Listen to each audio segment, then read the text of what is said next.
Donc, bonjour à tous. Nous sommes ravis de vous retrouver pour un nouvel épisode d'Alchimie du ciel, donc en compagnie de Sophia, pour explorer les énergies planétaires du mois d'octobre, hein. Donc, après discussion entre nous, on a choisi de mettre, j'allais dire, l'accent sur deux aspects majeurs, non? Donc, le fameux carré Saturne-Uranus, hein, qui commence à se séparer, hein, qui a été donc très actif en 2021. Sophia nous rappellera peut-être les dates exactes. Mmh. Et aussi la saison d'éclipses, des éclipses qui commencent, hein, qui sont toujours des moments, je trouve, où, en quelque sorte, notre destinée est un petit peu suspendue et les choses peuvent s'accélérer. Donc voilà, et on a choisi aussi de garder, bien sûr, je pense que beaucoup d'entre vous ont à l'esprit que Mars va bientôt devenir rétrograde, mais comme ce sera le dernier jour d'octobre, nous aborderons le sujet à chaud, hein, pour le mois de novembre. Donc voilà, Sophia, j'espère que tu vas bien, je suis ravie de te retrouver. Coucou. Donc j'allais dire encore une fois, Saturne carré Uranus, je pense que c'est quelque chose qui a Ouais. beaucoup fait partie de nos échanges l'année dernière, hein. Et là, peut-être c'est le dénouement, non? Je sais pas comment tu le sens? Mmh. Oui, c'est vrai qu'on en a pas mal parlé et on a pas mal de vidéos là-dessus aussi. Donc si des personnes veulent Oui, aller encore, il faudrait qu'on les plus loin, voilà, peuvent revenir ouais. là-dessus. Mais oui, comme tu dis, c'est vrai que 2021 a été, ponctué des 3 carrés exacts. Donc je donne Ouais, les dates et les degrés. Le premier, le oui, 17 février 2021 à 7 degrés du Taureau et du Verseau. Le deuxième, le 15 juin à 13 degrés, pareil, Taureau, Verseau. Et mmh, puis le troisième exact, donc le 24 décembre, c'était pour Noël. On se rappelle, je crois qu'on en avait fait une ah vidéo, oui, celle de décembre, je crois, oui, où on parlait là-dessus. Et donc celle-ci du 24 décembre, c'était à 11 degrés, donc toujours Taureau, Verseau. Et donc maintenant, là, en octobre, l'idée, c'est qu'il n'y aura plus de degrés exacts à la minute, mais il y a quand même un degré parce que il y a quand même un carré, pardon, parce que mmh, les planètes vont être toutes les deux au même moment à 18 degrés du Taureau et du oui. Verseau pendant une bonne partie. On va dire que tout le mois d'octobre, mais peut-être que les semaines, en tout cas les jours entre le 2 et le 14 octobre, c'est peut-être le plus fort, hein, ce sera le moment le plus fort. Mmh. Donc on pourrait dire d'une certaine manière qu'il y a quelque chose par rapport aux dates que tu as évoquées en 2021 où il peut y avoir cette sensation que quelque chose se répète ou l'énergie peut-être pour remettre un petit peu, hein, Saturne, cette énergie souvent de restriction, de contrainte, de sensation aussi de cycles qui s'enchaînent. Il y a quelque chose aussi par rapport à l'autorité, hein, alors qu'Uranus, lui, cherche à se libérer. Je trouve que moi, je dis toujours Uranus, il veut couper la tête. Tu sais, qui Ouais. régnait auparavant, il cherche à mettre un autre royaume, un autre régime, une autre manière aussi de voir les choses, hein, dans des signes fixes. Donc il y a quand même une certaine fixité, il y a quand même une certaine intensité, même si ça veut du changement, il y a aussi une très très forte résistance au changement, hein, sans Mmh. doute. Euh, Oui, et vas-y. Mm. c'est, c'est le dernier, enfin, c'est le dernier carré aussi dans leur cycle, hein, qui avait commencé, donc en 1988 et qui va arriver à sa fin en 2032. Donc nous sommes dans ce cycle-là. Et le dernier carré, on le sait, avec Dan Rudyard, il a nommé ce dernier carré comme étant la crise en conscience. Prise de conscience. Prise de conscience. Donc c'est vrai que ça me fait, et surtout entre le taureau et le verso, il y a beaucoup aussi cette idée de, enfin, je ne sais pas ce que tu en penses, mais une crise des valeurs, en fait, aussi, Oui, quelque part. On est vraiment oui, en une train de crise des valeurs changer. par rapport à la modernité. C'est ça. Moi, je vois aussi quelque chose par rapport à la modernité entre. C'est intéressant parce que 88, en 89, il y a l'effondrement du chute du mur de Berlin, qui Oui. était aussi quelque part entre deux valeurs, deux systèmes de valeurs, un Mmh. système capitaliste, un système communiste. Donc, il y avait vraiment deux valeurs différentes. Et je trouve aussi, on pourrait dire ça par rapport au taureau et au verso, hein, où le taureau, dans son ombre, c'est aussi l'accumulation des ressources et l'accumulation des richesses, hein. Alors Uranus vient bien nous dire que là, il va falloir trouver un autre modèle pour utiliser Mmh. les richesses parce que c'est plus possible. Il y a le côté visionnaire du verso, avec toute l'ombre aussi, la technologie, de la manipulation du vivant, moi j'appelle ça l'ombre des ismes dans le verso, tu sais, où au Mmh. nom Oui. d'un isthme, on va imposer un système qui, entre guillemets, et ça c'est aussi le défi avec Saturne en Verseau, qui pourrait avoir une tendance un peu autoritaire et totalitaire d'imposer quelque chose. Donc il y a aussi cet affrontement modernité et le taureau dans sa lumière pourrait être celui aussi qui préserve, hein, Uranus en Taureau, ça pourrait être aussi comment on peut inventer des formes nouvelles pour préserver les valeurs du Taureau. C'est quoi? C'est préserver les valeurs de l'écologie, de la terre, l'écoféminisme. Enfin, je trouve que on voit bien là-dedans, mais sans pour autant aller dans l'hyper conceptualisation ou technologisation, j'allais dire, du Verseau, sans perdre l'humain, ou au contraire, le Verseau, au nom de l'humain, des fois aussi arriver dans des choses qui finalement sont plus du tout humains, même si l'humain est mis en avant. Je ne sais pas si tu me suis.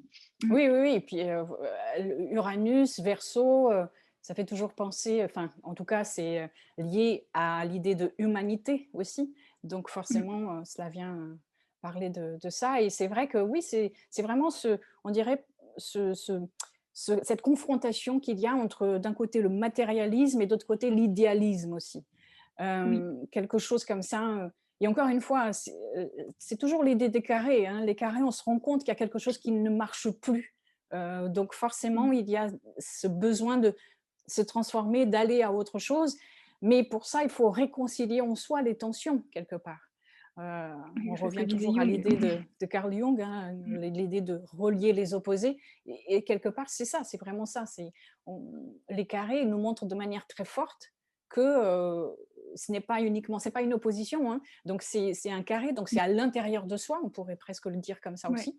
Et puis c'est cette prise de conscience-là qui fait que nous tous, ensemble, pourrons avoir un lien avec ce cycle qui est un cycle de 45 ans. Donc on voit bien que voilà, c'est en soi qu'il y a le changement à faire d'abord pour que quelque chose puisse se voir à l'extérieur. Donc on est oui, on est vraiment dans cette phase où, et on le voit bien là depuis 2020 avec tout ce qui est en train d'avoir lieu au même temps, hein, crise écologique, Covid, guerre en Ukraine, puis maintenant la crise énergétique, alimentaire et économique, quoi. Donc, on est vraiment dans ce passage entre l'avant et l'après. Et c'est intéressant parce que ce cycle ne va se terminer qu'en 2032. Donc là, on est vraiment, c'est-à-dire que là, on va avoir jusqu'en 2032 cette phase qui sort du dernier carré, donc qui va vers, entre guillemets, une nouvelle lune, hein, une conjonction, en 2032. Donc comment est-ce que tu vois cette phase-là? C'est intéressant aussi parce qu'on dirait Oui, qu'on c'est intéressant, va… puis ça me fait penser que Uranus passera en Gémeaux, que Saturne passera en Poisson, mais ils ne seront pas dans un carré parce qu'ils ne se rencontrent pas. Mais peut-être à un moment donné, quand Uranus est en Gémeaux, Saturne est à la fin du Poisson, donc par signe, ils sont en carré. Je trouve que c'est intéressant. Et je pense que aussi, on peut ne pas oublier que Pluton va rentrer en Verseau en avril. Et j'ai l'impression que Pluton qui rentre en Verseau en avril, forcément par rapport à… En mois de mars même? Ah oui. Oui, oui, je moi, crois que c'est je sais pas encore en pourquoi, mars. ça doit être 23 mars et dans ma tête, j'ai 23 Oui, c'est vraiment avril. vers la fin, je crois, mais c'est encore en mars. C'est vrai que le mois de mars, Saturne qui va en Poisson et Pluton qui va en Verseau, voilà, on va avoir un printemps assez riche, mais on y reviendra. Non, mais je me dis, il y a aussi par rapport à ça, si on voit dans la vision le fait qu'Uranus rentre en Gémeaux et que le Gémeaux, c'est quand même aussi les télécommunications, c'est aussi tout ce qui nous permet de communiquer, on voit bien qu'il va y avoir du changement par rapport à ça. Est-ce que c'est d'autres solutions justement qui permettent de faire passer les choses?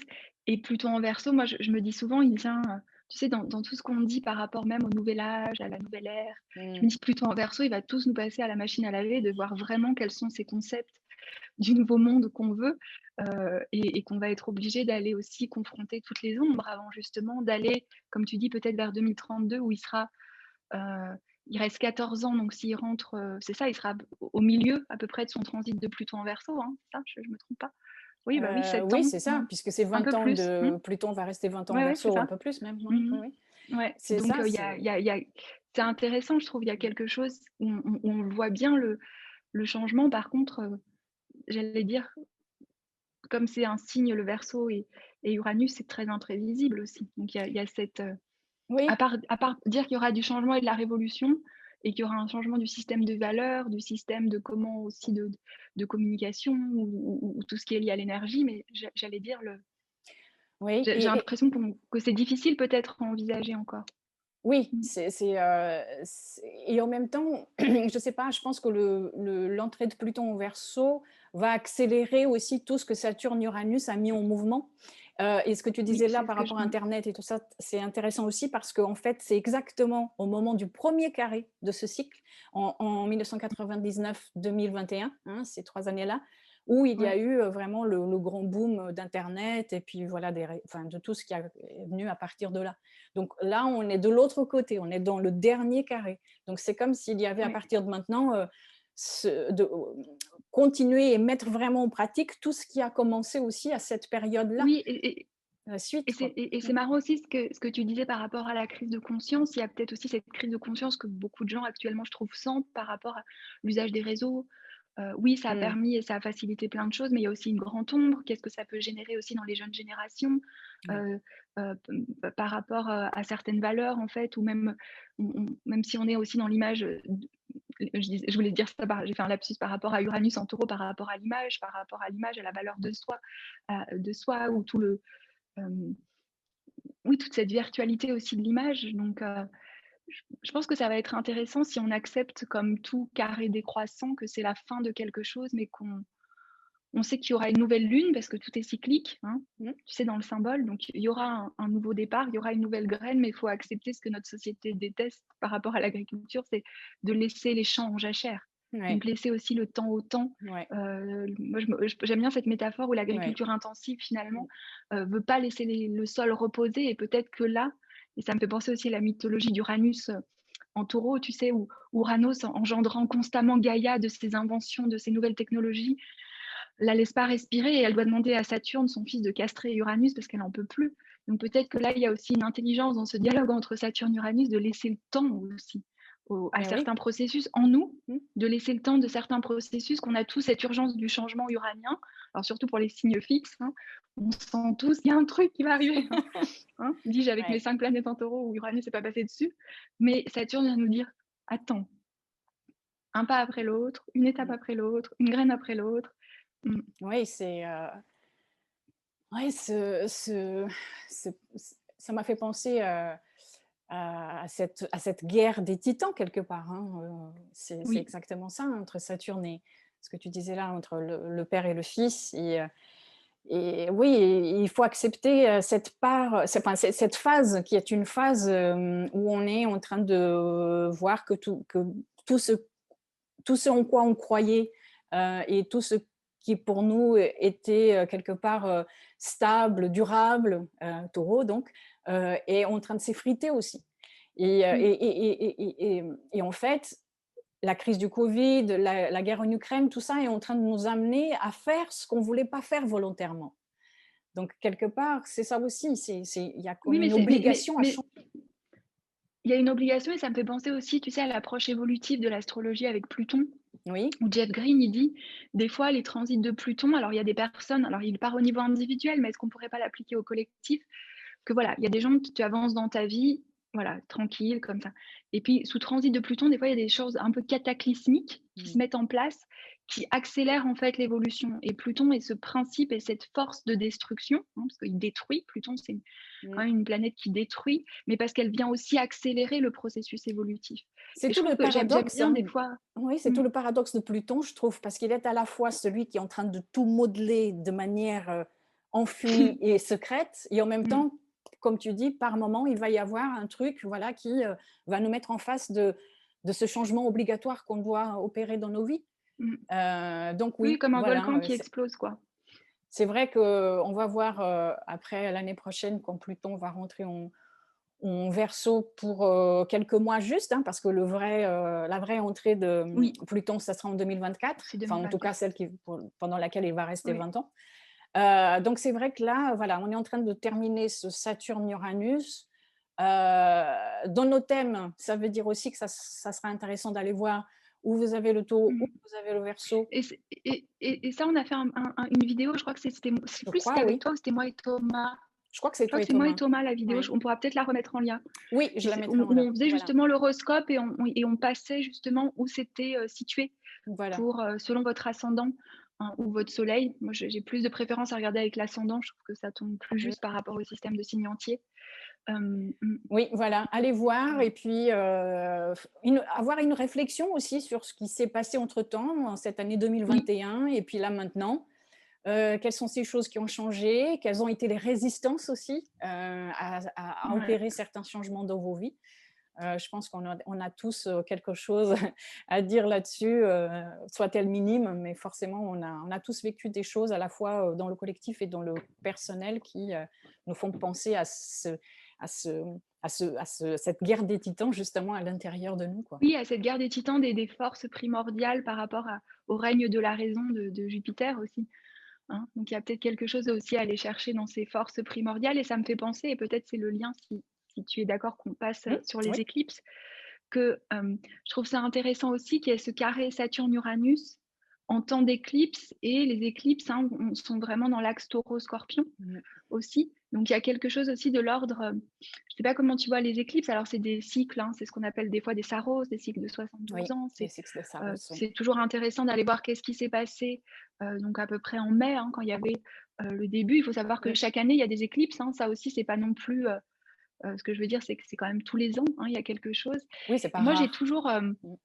toujours, voilà, c'est pas rare, c'est ce que je veux dire. Ce qui est rare peut-être, c'est, voilà, bon, celle du 25 octobre est partielle, celle de 8 novembre est totale, parce qu'elle est plus proche d'une lunaire.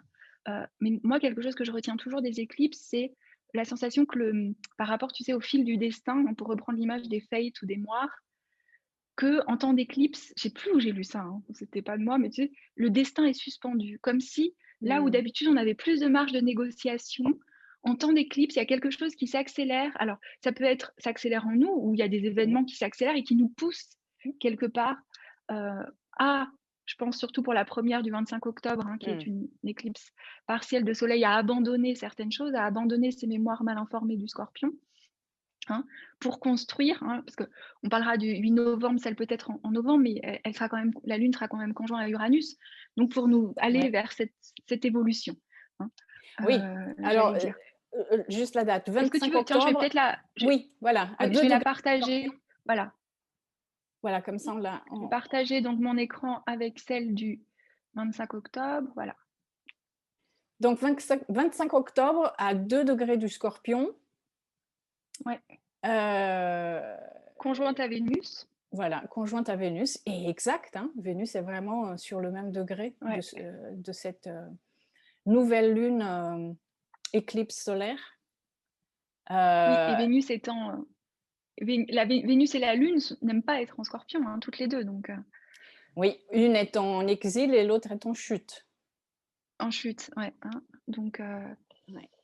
Donc c'est vrai que, mais c'est intéressant, je pensais à ça tout à l'heure et je regardais ça et je me disais, oui, avec la Lune en chute et Vénus en exil, il y a quelque chose de... Et en même temps, c'est un signe féminin aussi, hein, le Scorpion. oui, c'est un signe féminin, le Scorpion, hein, et Donc, c'est, on sait que l'idée de l'exil et de la chute, je ne sais pas ce que tu en penses et ce que tu as étudié par rapport à ça. Il y a toujours cette bah, idée qui revient de vas-y. l'expression de l'archétype planétaire, Oui, elle a moins de force, euh, et elle nous oblige à travailler sur les thèmes de ce signe et de cette planète en question et tout ça. Donc oui, il y a quelque un part, c'est un côté... peu, vas-y, Pardon. vas-y, j'irai après, vas-y. Non, non, Non, vas-y, je disais juste, c'est si vrai tu qu'il y a un côté, il y a un côté où il peut y avoir peut-être un sentiment de plus d'adversité par rapport à ce que ce signe représente, mais en même temps, c'est aussi quelque chose qui nous oblige à travailler sur des points, des thématiques dans notre vie qui, si on l'a en natal, hein, surtout, où il y a peut-être des résistances, voilà, qui nous obligent à faire certains oui, changements. Et c'est vrai oui, qu'on se... j'allais dire pour personnifier ça, tu sais, ce serait vraiment Vénus et la Lune, donc cette Aphrodite et cette Lune qui est aussi dans cette fécondité, qui tout d'un coup sont privées de cette commodité, de ce lien à la nature, de Mm, cette beauté, de ce confort, et donc dans l'inconfort doivent descendre, un peu comme toutes les déesses de l'ombre, doivent descendre dans des parties d'elles-mêmes pour les interroger sur leurs besoins profonds, sur le désir, sur la nature du désir profond, sur ce qui motive aussi, hein, ce magnétisme ou ce non-magnétisme. Moi, j'imagine toujours Vénus comme l'énergie magnétique, mais, mais, mais, mais j'allais dire quand elle est dans le taureau comme ça, elle magnétise à elle de la beauté, de l'argent, de l'abondance. Et mm. là, elle est obligée de s'interroger aussi sur, tiens, qu'est-ce qu'elle est en train d'ingérer, tu vois, un peu le scorpion, ou d'assimiler, ou de prendre aussi de son lien à l'extérieur ou de comment elle, normalement, elle se meut ou de comment elle exprime ces parties-là d'elle-même aussi. Mmh. Donc, en effet, moi, je pense que la tradition nous parle de chute et d'exil, mais toute la découverte de l'inconscient, de la psychologie des profondeurs et des Ne peut symboles nous se faire permet, que je par trouve, ça. d'avoir une approche symbolique Mmh. qui finalement nous dit, bon, oui, dans ton destin, c'est ce que je réfléchissais, je me dis, bah oui, dans le destin, c'est peut-être marqué des fois une rupture amoureuse, une tromperie. Par contre, ce qui n'est pas marqué, c'est est-ce qu'on va devenir des Perséphones qui ensuite vont devenir des reines de l'invisible en ayant rencontré Hadès? Est-ce qu'on va Eh être oui. comme Psyché, se relever et trouver nos ressources intérieures? Ça, c'est pas écrit. Oui, et puis le Scorpion me fait toujours penser, ce que je viens de dire d'ailleurs, à cette idée que, de la trahison, de se Oui, trahir soi-même déjà, oui, ou de recevoir, ou d'être, voilà, dans un lien où la trahison, elle peut être d'un côté ou de l'autre, ou des 2 côtés. Mais je pense qu'il y a surtout, surtout, surtout cette idée de se trahir soi-même. Ça, c'est très important. c'est de trahir soi-même. Alors que c'est intéressant parce que Vénus en Scorpion suit Vénus en Balance. Mmh. Vénus en Balance, je trouve qu'elle se trahit, mais elle a pas conscience. Mmh. Sauf si peut-être il y a Pluton. Tu Mmh. vois, Oui. Vénus en Balance, des fois, elle Ou va se elle veut pas trahir. le Pourquoi? Parce voir qu'elle peut-être répond à la aussi. société et Oui. elle répond à l'harmonie. Donc, elle est plus extériorisée. Hein, c'est un signe d'ailleurs masculin, la Balance. Donc, alors que là, il y a ce retour intérieur d'une Vénus en Scorpion qui est obligée d'aller voir là où finalement elle se pique toute seule. Mmh. Hein. C'est ça. Euh, C'est ça, je pense là où elle qu'on se pique toute seule. c'est ça dans les signes d'air, surtout la Balance, il y a cette pression de maintenir l'équilibre, l'harmonie d'une certaine manière, donc on peut se voiler la face volontairement aussi. Alors que dans le Scorpion, tout est cru, tout revient à la surface, rien ne reste caché pour toujours. Mm. Donc quelque part, on est confronté à ça, on est confronté à la trahison de nos valeurs, surtout avec Vénus aussi. Donc vraiment cette idée aussi de... Et puis il y a ce côté, voilà, comme tu disais, par rapport à Perséphone, on va devoir descendre pour se transformer. Il va nous Oui, falloir, pour se transformer. il va falloir vraiment goûter à cette graine de grenade et puis accepter de, ouais, oui, de transformer Oui, parce quelque que chose dans... Oui. quelque part, dis-moi si à chaque fois, mais la Lune, donc l'éclipse est partielle du Soleil, donc la Lune éclipse le Soleil.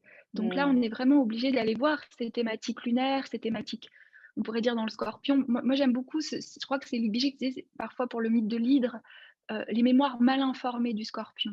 Dans quelle mesure nos mémoires d'attachement, ou ce qu'on croit vouloir, hein, ou ce qu'on croit désirer, ne vient pas de mémoires mal informées qui sont souvent générationnelles, karmiques, qui étaient juste, ou tu vois, quelque chose qui est vraiment un héritage, en fait. Et là, peut-être que on peut voir justement ces dynamiques qui d'habitude sont dans l'ombre ou qui sont C'est voilées, ça. comme tu dis, par le soleil, donc qui sont voilées par ce qu'on a à faire tous les jours, par qui on est, par qui on croit Mm. être. Hein. Mm. C'est ça. Et puis, on voit que Mars, qui gouverne donc cette Oui. nouvelle lune éclipse, est dans le signe du Gémeaux, hein, depuis déjà un bon moment. Il s'apprête à rétrograder. Mhm. Donc, c'est intéressant. En même temps, il est quand même dans un trigone à Oui, c'est ce cette... que j'allais dire, il est dans un grand hors trigone signe, d'air. Hein. Mm. mais quand même un trigone. Donc, Oui, ça, avec c'est intéressant. Mercure, Saturne et bon, Vesta aussi. Alors j'aime bien le fait qu'il y ait Vesta parce que je trouve que Vesta nous dit non, non, faut ramener les choses à l'intérieur. Hein. Mm. On ne peut pas s'éparpiller. On pourrait dire Mercure et Mars tout seul, s'il n'y avait pas Saturne et Vesta, peut-être ils partiraient dans plein de conceptualisation, d'écouter l'autre, d'essayer de comprendre. Ils s'extériorisaient trop. Là, je Mm. trouve le fait qu'il y ait Saturne Vesta nous demande de ramener ça, j'allais dire, à l'intérieur et à l'axe, quoi, de se centrer, un mouvement de retrait aussi. Mm. Et puis, ce Mars, puisqu'il est en Gémeaux aussi, peut-être qu'il est justement en train de s'apprêter à aller faire des découvertes aussi, Mm. découvrir, de faire des révélations aussi pendant sa rétrogradation. Donc, je Oui. trouve que c'est intéressant ce trigone dans l'idée qu'on va entrer peut-être dans une phase de, oui, où Oui. il va y avoir pas mal de révélations, Oui, à puis la fois il par y a rapport à soi-même, mais aussi par rapport Oui, et puis il y a un carré applying. Comment tu dis applying en français? Il y a un carré qui est en train de qui plying est de en train Mercure et Pluton. qui est en train d'aller vers, qui est en train d'aller vers quelque chose, Oui, en train c'est d'aller bizarre, vers on un a pas, signe. pour ces mots comme ça, Application, je pense, hein. pour ces mots de la tradition hellénistique, pour les mots de la traduction hellénistique, on n'a pas forcément, on devrait les traduire entre nous, il n'y a pas forcément de traduction Mais je pense que c'est française. application. Il est en train de Application, application, parce mais qu'il y a après, je crois que separating and applying. Je oui, sais c'est pas. ça. En train de D'arriver. d'arriver et puis en train de se séparer. C'est vrai que en train de se séparer, c'est plus simple. Oui, mais C'est mais c'est drôle. intéressant, je trouve que ça fait écho avec ce que tu dis, hein. C'était comme cette nouvelle lune qui en plus éclipse, ouvre avec, Mercure qui va arriver en carré à Pluton, voilà, ce besoin d'aller purifier, d'aller purger, d'aller, appuyer sur, quelque chose en fait, pour Oui, mettre en lumière. et puis tu as vu, c'est le début aussi de la saison du Scorpion. Heu, Mmh. donc ça veut dire aussi que, toutes ces planètes rapides qui vont passer en Scorpion vont toutes faire une opposition à Uranus, un carré à Saturne. Tout ça, ça va augmenter, ce carré Oui, de c'est vrai. Saturne à Uranus dont on a parlé au début. Voilà, c'est l'amplification quelque part de ça aussi, pendant toute la Mmh, saison du mmh Scorpion. mh. Ouais. Oui, effectivement, on va dire que alors ces éclipses, c'est intéressant aussi de savoir que, ils sont donc en train d'avoir lieu dans l'axe Taureau-Scorpion, ça a commencé depuis que les nœuds sont entrés, dans cet axe en Un janvier scorpion. 2022 et on va avoir, donc les nœuds vont rester encore jusqu'en juillet 2023. Après ensuite, ils vont passer dans l'axe Bélier-Balance. Donc c'est vrai que là, voilà, jusqu'en juillet 2023, c'est-à-dire que les énergies des signes fixes sont encore en Ouais, mutation, on va dire, hein, comme ça. Mm. en mutation. Pour Mutation ensuite dans les l'idée de nœuds ce que tu passeront en disais. Bélier-Balance. Voilà. Dans l'idée de ce que tu disais tout à Donc l'heure, comme les nœuds comme étant ces dieux de destin, ou en tout cas qui viennent nous parler aussi oui, des basculements qu'on doit faire ou qu'on est obligé de faire tout au long de notre vie. Donc c'est vrai que si on a oui et avec toujours ouais, je voulais juste vas-y. dire, c'est vrai que si on a des Oui, bien planètes sûr. ou des points importants dans les signes fixes, taureau, scorpion, verseau, lion, on n'a pas parlé du lion, mais c'est intéressant Mmh, dans l'idée qu'il n'y a rien au lion. oui. Donc c'est vrai que, comment est-ce que tu vois ça? Comment est-ce qu'on pourrait peut-être aller Bah, je me appeler. rappelle une fois je me rappelle qu'une fois tu avais dit, Oui. c'était tu sais, je me rappelle plus, c'est au début, que finalement l'énergie qui manque pour former un carré est aussi celle qui de sortie et Mm. moi tout de suite ce qui me vient, je me dis: «N'oublions pas la joie du lion», tu sais? C'est N'oublions pas vrai. qu'on peut rire, qu'on peut s'amuser, que tout n'est pas si grave Mm. parce que sinon tu sais quand tu regardes puis en plus que ce soit toi ou moi enfin toi tu as du lion Eh mais oui. moi j'ai vraiment, taureau, verseau, très, très fort dans mon thème, hein. Et heu et je me dis: «N'oublions pas justement cette sortie aussi, peut-être même le lion comme étant l'espace d'expressivité ou comment», Oui, c'est peut-être oui, une invitation d'expression. pour Hein. tous ceux qui ont ces signes fixes, bah, d'en faire, quelque chose de créatif. Moi, j'ai toujours cette idée, alors j'aurais pu le prendre en coup de cœur, mais je l'ai pas pris, j'ai une amie ici qui tu sais, qui a le livre, qui a un livre d'une artiste contemporaine, Sophie Calle. Ah bah j'adore. Et Sophie Calle, il y a voilà et Sophie Calle, je sais pas si tu vois le livre où elle Ah ben reçoit oui. une lettre de rupture et on lui Hein, dit: «Prenez soin de oui. vous» et j'adore ce qu'elle en fait. C'est-à-dire, peut-être pour expliquer, elle interviewe des avocats, des psychologues, des huissiers pour en fait dire: «Mais qu'est-ce que ça veut dire prenez soin de vous?» et donc suite à cette, je trouve, rupture douloureuse, un peu dramatique, je trouve qu'elle en fait quelque chose de l'ordre du lion que j'adore. Ça me fait penser à ça, tu vois? Cette invitation Oui. à transformer ce qui peut nous arriver, voilà, Et en une d'ailleurs, je pense que expression, créative.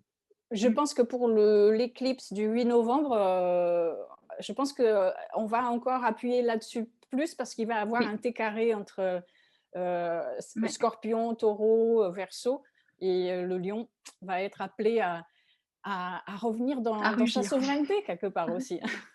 Mmh. Oui, et puis il y a aussi peut-être par rapport à ce qu'on disait de voilà, carré, Saturne, Verseau, enfin, moi je me dis toujours on ne doit pas oublier dans ces grands temps de collectif ce que tu disais et ce que disait Jung, que c'est soutenir la tension des opposés en Mm. nous et quelque part le lion nous rappelle aussi qu'il y a cette destinée du héros ou de l'héroïne singulière qu'on fait et qu'on revient ensuite dans le Verseau. Donc de pas oublier, malgré toute la crise de tout le nous, le collectif, de quand même continuer cette quête très personnelle, du lion, de trouver son trésor, que ça a quand même sa place, en fait. Ah oui. Et les symboles nous disent que ça a sa place, que oui, on peut s'engager et ça, mais il y a quand même aussi cette place, qu'il y a quelque chose, il y a un trésor dans le lion qui est nécessaire pour le collectif. Mmh.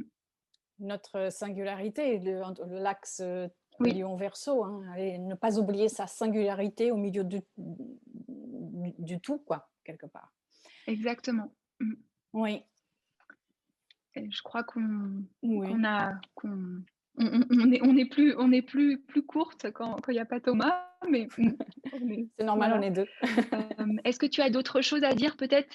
Oui, est-ce que tu as d'autres Oui, choses est-ce que aussi tu à as dire d'autres? peut-être sur le mois d'octobre pour, Moi non. Est-ce que tu as Non, d'autres moi je me trucs? disais voilà juste bon qu'on débute peut-être le mois d'octobre avec ce Mercure direct, hein, donc Oui, voilà, dire aussi qu'il y a peut-être quelque chose oui, aussi, par rapport à tout ce qu'on a évoqué, là où il y a quand même, voilà, une clarté malgré tout renouvelée, même si on a vu qu'elle peut être, chahutée ou qu'elle va nous demander de pas être juste de surface, hein, surtout pas à partir de la fin du mois.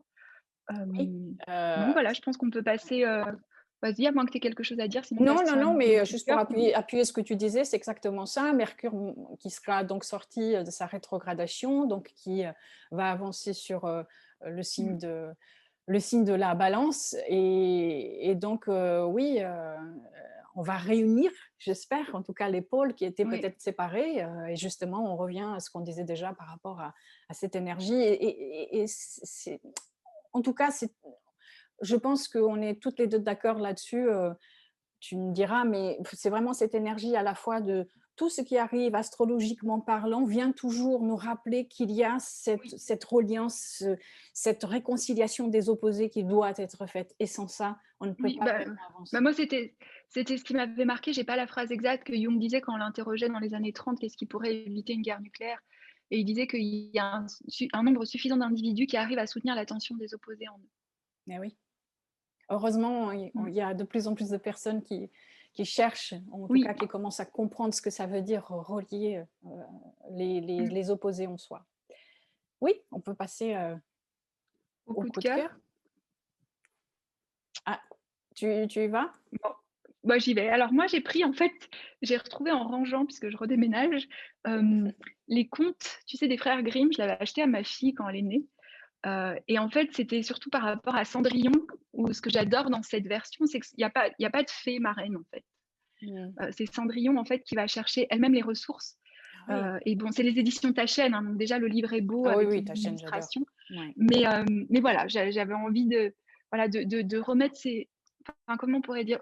En saison de la balance sur la beauté, hein, les contes de fées ont aussi, cette profondeur, hein, des gens comme Marie-Louise Van Franz ou Betty Lame l'ont bien dit, mais voilà, donc c'était Et ils font mon ce coup de cœur travail de pour, la être retombée réconciliation des dessus. opposés justement, Oui, les contes. ouais. Ouais.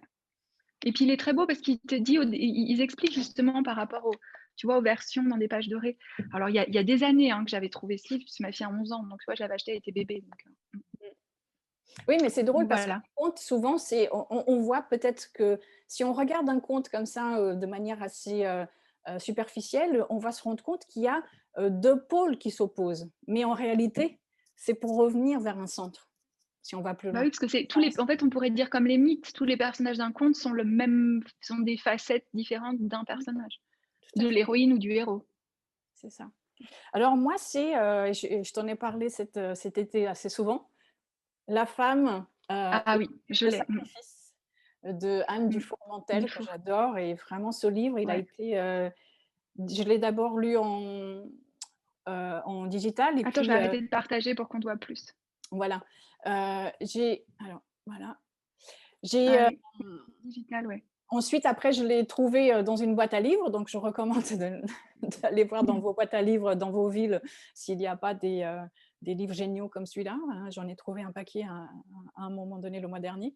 Hem Et voilà, vraiment c'est un livre qui est, quand on connaît l'histoire, enfin, quand on connaît le destin d'Anne Dufourmentel, qui est donc décédée il y a Ouais, 4 5 ans je crois, heu, ouais, voilà, d'une d'un noyade, accident, alors qu'elle essayait de sauver, l'enfant d'une amie, je crois, et donc elle est décédée, et dans ce livre, il y a un chapitre, donc alors ce livre, il parle vraiment de la femme sacrificielle.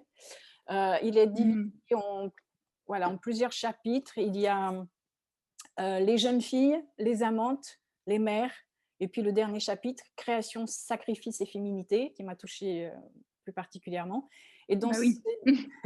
et dans cette, et dans ce livre, elle parle aussi d'une artiste qui est, morte, noyée, en essayant de sauver ses propres enfants. Et donc, quand on sait son propre destin des quelques années plus tard, c'est vraiment waouh. Mais voilà, c'est un livre. Il y a des personnes, et c'est pas elle aussi qui a écrit Éloge du risque? Oui, aussi, oui. Très beau livre aussi, je l'ai lu celui-là, ouais. Elle en a un Ouais, autre, enfin, mais c'est fou, il y a un sur les rêves non, c'est fou extraordinaire. ces artistes un peu visionnaires ici. Il y a une artiste guatémaltèque qui est assez où ils ont fait un hommage. C'était une femme qui était passionnée par le cerveau. Beaucoup de ses œuvres, tu vois, des choses du cerveau, et elle travaillait là-dessus sans savoir qu'elle avait une tumeur au cerveau et elle en est déc Ah enfin, oui, oui, c'est incroyable.